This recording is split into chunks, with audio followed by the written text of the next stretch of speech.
Wicket கீப்பரா போட்டா தலை ஆப்வியஸா இம்பாக்ட் பிளேயரா வரணும். ஹோம் கிரவுண்ட்ல அஸ்வினை எடுத்ததுனால கண்டிப்பா CSK.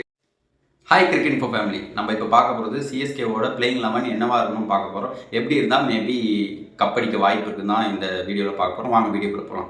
So first opening pair யாருன்னு பார்த்தீங்கன்னா Devon Conway, New Zealand player, and obviously அவர் கூட கேப்டன் ருத்ராஜ் கிளம்ப இருக்கணும்.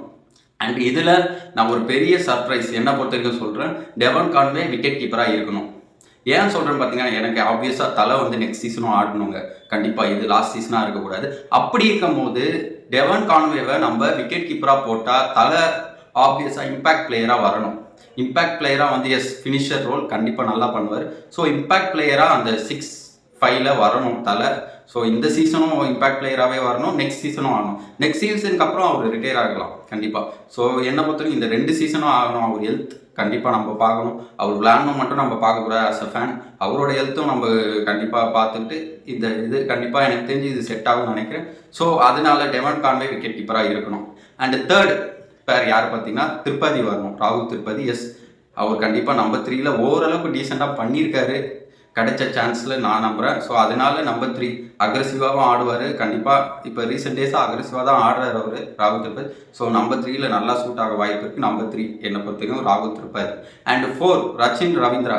இவர் ஆன் அண்ட் ஆஃப்னு கூட சொல்ல முடியாது. மோஸ்ட்லி அவ்வளோவா பெர்ஃபார்மன்ஸ் பண்ணலை ஐபிஎல்ல சிஎஸ்கேக்கு.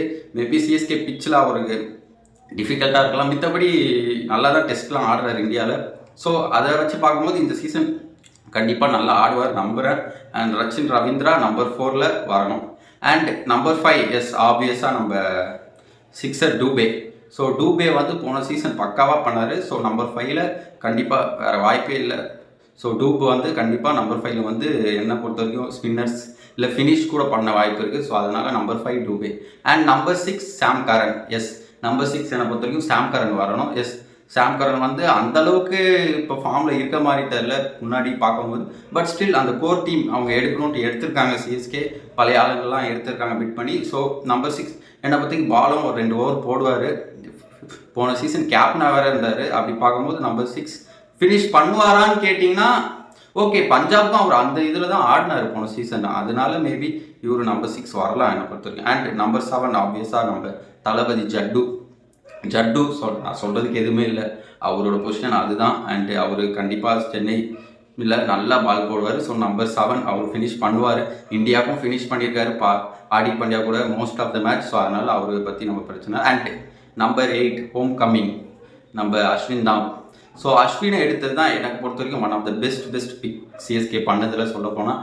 ஏன்னா அவர் இருக்கனால அசால்ட்டாக ஹோம் கிரவுண்டில் வின் பண்ணலாம். மற்ற கிரவுண்டு பற்றி எனக்கு தெரியாது கைஸ், நான் சொல்லலை. பட் ஹோம் கிரவுண்டில் அஸ்வினை எடுத்ததுனால கண்டிப்பாக சிஎஸ்கேக்கு ஒரு ஆடட் அட்வான்டேஜ் இருக்குது எந்த டீம் கூட மோதுனாலும். ஸோ அதனால அஸ்வினை எடுத்தது one of the best pick. பரீட்டில் அஸ்வின் ஆடுவார். அண்ட் அதுக்கப்புறம் பார்த்தீங்கன்னா ஆப்வியஸாக பவுலிங் யூனிட் முகேஷ் சௌத்ரி வருவார். ஸோ அவர் வந்து ஓரளவுக்கு டீசெண்டாக தான் ஐபிஎல்ல பண்ணிட்டு இருக்காரு. ரொம்ப ரன்னுக்கும் போவார், சில டைமில் ரொம்ப ரன்னுக்கு போவார். மற்றபடி டீசெண்டாக சில டைமில் குரூஷியல் டைமில் கூட விக்கெட் எடுப்பார். அண்ட் ரொம்ப ரன் போக மாட்டார் அவர். அதனால் முகேஷ் சௌத்ரி இருப்பார். தென் தீபக் சகர் ரீப்ளேஸ்மெண்ட்டாக கலீல் அகமது கண்டிப்பாக பிளேயிங் 11ல் இருப்பார். அது தீபக் சகர் ரீப்ளேஸ்மெண்ட் தான் அவர். ஸோ கலீல் அகமது என்னை பொறுத்த வரைக்கும் கண்டிப்பாக ஆடுவார். ஸோ அவர் பெஸ்ட்டு சாய்ஸ் தான் என்னை பொறுத்த வரைக்கும், நல்லா பெர்ஃபார்ம் பண்ணுவார். அண்டு கடைசியாக பார்த்தீங்கன்னா பத்திரானா இன் அண்ட் அவுட் எப்படின்னு சொல்ல முடியாது. மேபி இந்த சீசன் ஃபுல்லாக ஆட வாய்ப்பு இருக்குது. பட் பத்திரானாவுக்கு ரீப்ளேஸ்மெண்ட்டை யாராக இருப்பா கேட்டிங்கன்னா கண்டிப்பாக இல்லை, யாரும் பத்திரானாக்கான ரீப்ளேஸ்மெண்ட். ஓகே, பத்திரானா நம்பர் 11ல் வருவார். ஸோ இதுதான் கைஸ் சிஎஸ்கேவோட பிளேயிங் 11 என்னை பொறுத்த வரைக்கும் இருக்கணும்ன்ட்டு நான் நம்புகிறேன். அண்ட் தென் இம்பாக்ட் பிளேயராக ஆப்வியஸாக நான் முன்னாடியே வீடியோ ஸ்டார்டிங்லேயே சொன்ன மாதிரி நம்ம தலை இம்பாக்ட் பிளேயராக வரணும் கண்டிப்பாக. அதுதான் அப்போ தான் அவர் அடுத்த சீசன் எனக்கு தெரிஞ்ச ஆடுவார். ஏன்னா விக்கெட் கீப்பிங்கிறது சும்மா சாதாரணம் இல்லை கைஸ். டைவ் அடிக்கணும், most of the time dive அடிக்கணும். நீங்கள் நினைக்கலாம் ஃபீல்டராக கூட பரவாயில்ல, கொஞ்சம் நீங்கள் ரெஸ்ட் எடுக்கலாம். மேபி சம்டைம் பால் வராது, அதனால் நீங்கள் ரெஸ்ட் எடுக்கலாம். பட் விக்கெட் கீப்பராக இருக்கும் போது நீங்கள் அந்த 20 ஓவர்ஸும் பாலை எதிர்பார்த்துட்டு தான் இருக்கணும்.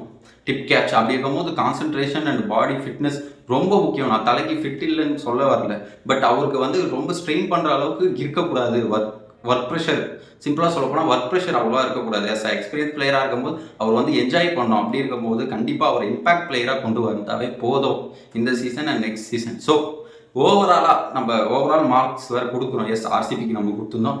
ஓவராலாக என்னை பொறுத்த வரைக்கும் சிஎஸ்கே நீங்கள் நினைக்கலாம் மேபி தமிழ் சேனல் சிஎஸ்கேக்கு நல்ல ரேட்டிங் கொடுக்கணும் தான். பட் என்னை பொறுத்த வரைக்கும் நான் டீம் எடுத்தது வச்சு இந்த பிளேயிங் லெவன் வச்சு பார்க்கும்போது டாப் 4க்கு அவங்க போவாங்களா, குவாலிஃபை ஆவாங்களான்னா கண்டிப்பாக டவுட்டு தான். பிகாஸ் எங்கே லேக் இருக்குன்னு பார்த்தீங்கன்னா hitting ability. Power hitting batsman என்னை பொறுத்த வரைக்கும் இந்த டீமில் இல்லை அவ்வளோவா. ஸோ அதுதான் நான் பார்க்குறேன். ஸோ பிக் ஸ்கோர் லைக் 200+ அடிப்பாங்களான்னா ஆஸ் எ சேஸாகவும் சரி, பேட்டிங் ஃபர்ஸ்டாகவும் சரி 200+ அடிப்பாங்கன்னா ஒரு பெரிய டவுட்.